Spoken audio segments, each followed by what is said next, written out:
Hi! Hello! నమస్తే. Welcome to podcast Padmavathi. ఏంటి అందరూ ఏం చేస్తున్నారు? అందరూ మంచి హుషారుగా ఉన్నట్టున్నారు. హుషారంటే నాకో పాట గుర్తొచ్చింది. జోరుగా హుషారుగా షికారు పోదమా హాయి హాయిగా జోరుగా హుషారుగా షికారు పోదమా కదా! ఈ పాట చాలా బావుంటుంది. పాతదైనా గానీ కారులో ఎళ్ళేటప్పుడు ఇది వింటే భలే ఫీలొస్తుంది. ఏం షికారులే పొద్దు. ఈ వింటర్‌లో, ఇంత చలిలో షికారు ఏం పోతామంటారు కదూ!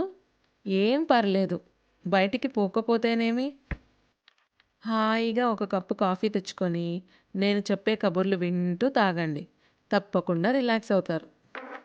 మీకందరికీ ఈరోజు ఒక సర్ప్రైజ్ అండోయ్! నేను ఈరోజు మీకు ఒక మంచి కవితను వినిపిస్తాను. ఆ! ఆ! భయపడకండి. నేనేం రాయలేదు. మా ఫ్రెండ్ రాసిన కవిత. ఆమెలో చాలా కళా పోషణ ఉందిలెండి.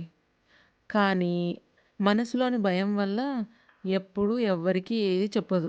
ఏదో నేను చాలా క్లోజ్ కాబట్టి నాకు చెప్పింది. అది ఈరోజు మీకు నేను వినిపించబోతున్నాను.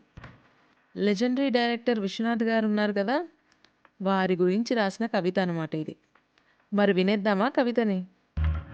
డైరెక్టర్ విశ్వనాథ్ గారు. కళా విశ్వంలో కళనంతా తెరమీద బొమ్మలా మార్చిన ఘనత ఈ విశ్వనాథుడిదే.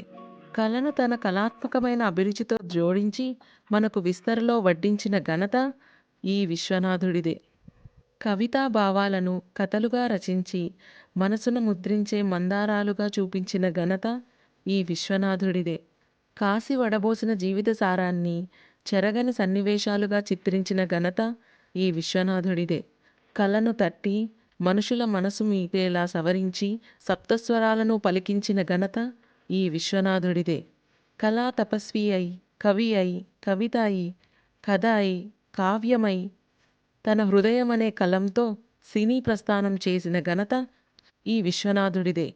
కళకు ఊపిరి పోసిన ఋషిలా, కళాకారులకు మహర్షిలా, కాలానికి కవితా సంపుటిలా కలకాలం మన మదిలో ఉండగలిగిన ఘనత ఈ విశ్వనాథుడిదే. చాలా బాగుంది కదా కవిత. ఇంత మంచి కవితను కూడా పైకి చెప్పాలంటే భయపడుతుంది నా ఫ్రెండ్. ఎంత పిచ్చిదో. జనాలు యాక్సెప్ట్ చేస్తారో లేదో అని చిన్న భయం దానికి.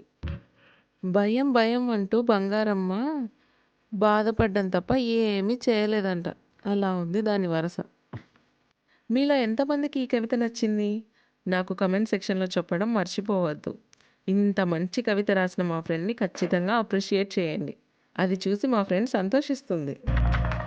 మా ఫ్రెండే కాదండి. చాలామంది ఈ రోజుల్లో ఏదైనా కొత్త పని చేయాలంటే చాలా భయపడుతున్నారు.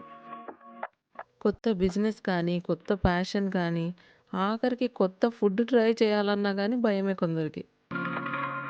సొసైటీలో ఇలా నడుచుకోవాలి, అలా నడుచుకోవాలి అని అన్ని విషయాల గురించి ఆలోచిస్తూ, ఏ పని చేసినా ఎదుటి వాళ్ళ యాక్సెప్టెన్స్ కోసం ఎదురు చూస్తూ ఉంటాం.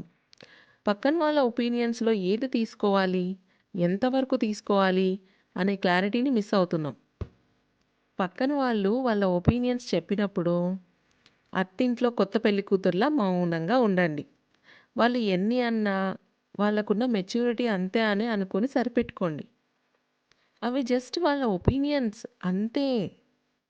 అసలు పక్కన వాళ్ళు ఏదైనా అంటే ఎందుకు ఫీల్ అవుతామండి అసలు? మన గురించి వాళ్ళకేం తెలుసు? ఎంత తెలిసుంటుంది మహా అంటే? వాళ్ళని మనం ఎన్ని సార్లు కలిసుంటాము?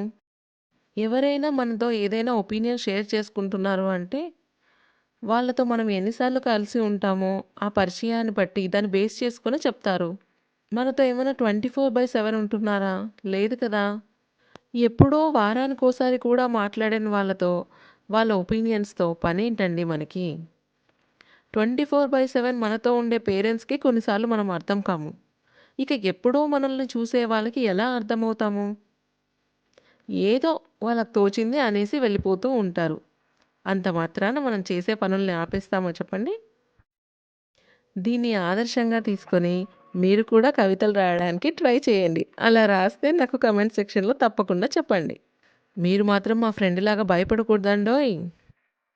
మన పేపరు, మన పెన్ను, మన కవిత. పైకి చెప్పాలి అంతే.